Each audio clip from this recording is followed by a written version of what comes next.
This started from the very beginning. Rich wrote me this love song. It was called Custom Dreams for Two. Yeah. Really sweet. And he wrote it to me on my birthday. And it had like puppy dogs and ice cream cones and romantic walks and, children living a fulfilled life. And it had all these little things as part of the lyrics in it. And it was really, really sweet. And I think that was really where we started. Yeah. We would start dreaming. I think the way you make values is you start dreaming about stuff and then, hey, what do you want to do about this? And this is what we foresee our life to be like. And this is what we want to do. And pretty soon values come out of those dreams. They come out of like... Well, and I think also, that was just beautiful. And that's exactly right, because you fulfilled so many of those dreams that I was actually looking for. And I think we both were looking for, yeah. We both did. And I think that we were... we looked at compatibility points that maybe supported each other. And so we started dreaming and believing, and it didn't happen all at once, did it? It actually, in the early stages, it was just like, this is something that's really important to us, and then we'd put energy to it. I've noticed that when we've done those family workshops and different things like that, when families get together and they say, what do we want to do? Pretty soon as they start talking about what they like and what they want to do, and it's just, that's where it naturally flows.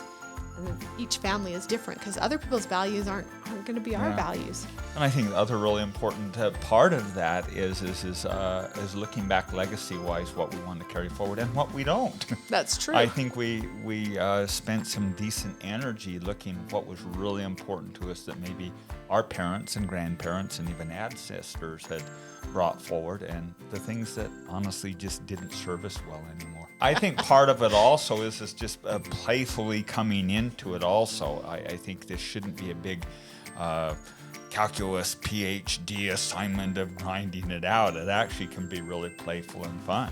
As you pointed out, a lot of the tokens and a lot of the symbols we have now, came when we were just playfully.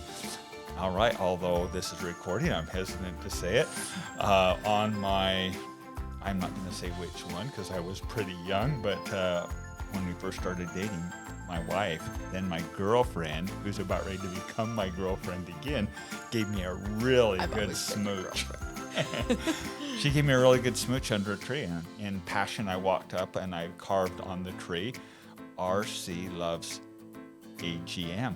And this was back when it was politically okay to carve in a tree. Yeah. Well, it was just a light little carve. And man, our family would resolve back there over and over. We dug pirate treasure there. I proposed to you underneath that tree. That's right. When we had little kids, they were just little, and you'd take them and they would like bury little treasure chests under there. We'd have picnics under this tree, and it was fun to watch the tree grow and grow and grow.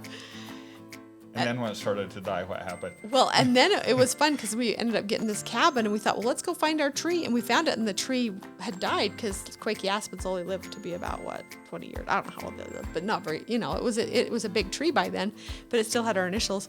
So we actually went and we got a permit, and we went and cut it down.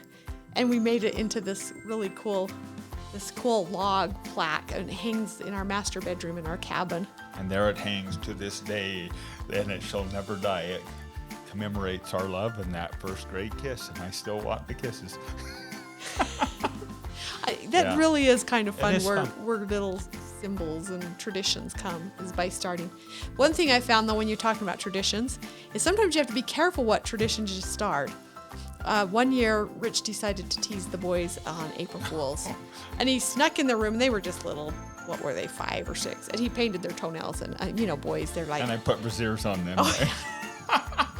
And it was so funny. Oh, it was funny. Now our kids, even to this day, our grown kids, they made all of our smoke detectors go off this past year. In the middle of the night at 4 a.m. We still don't know how they did it, but they came in and programmed our home.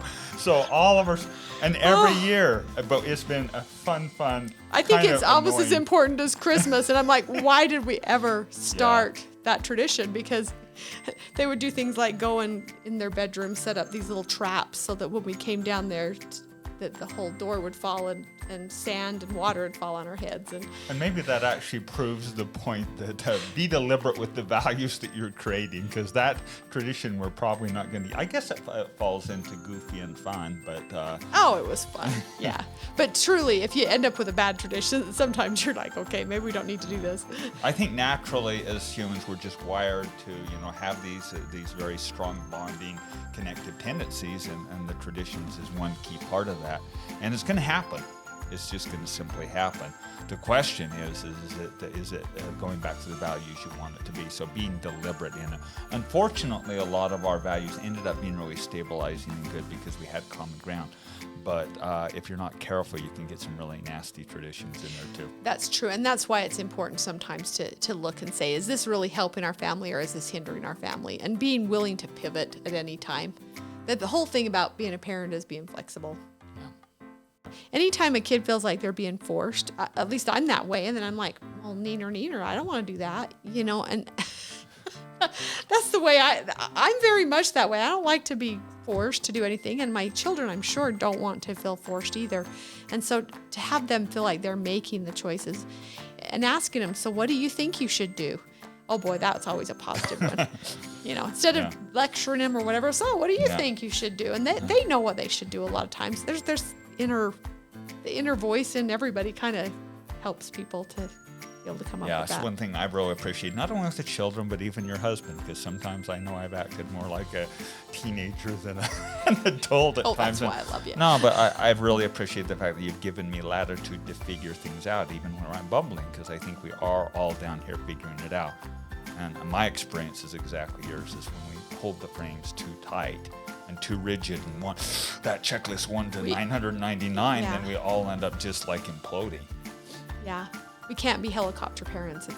It's not good. You got to have a little faith, and the kids will rise to whatever level of, like, if you tell them, they'll rise to whatever level of expectation you have of them. I think that's really true. I think that's true. Few rules, high expectations.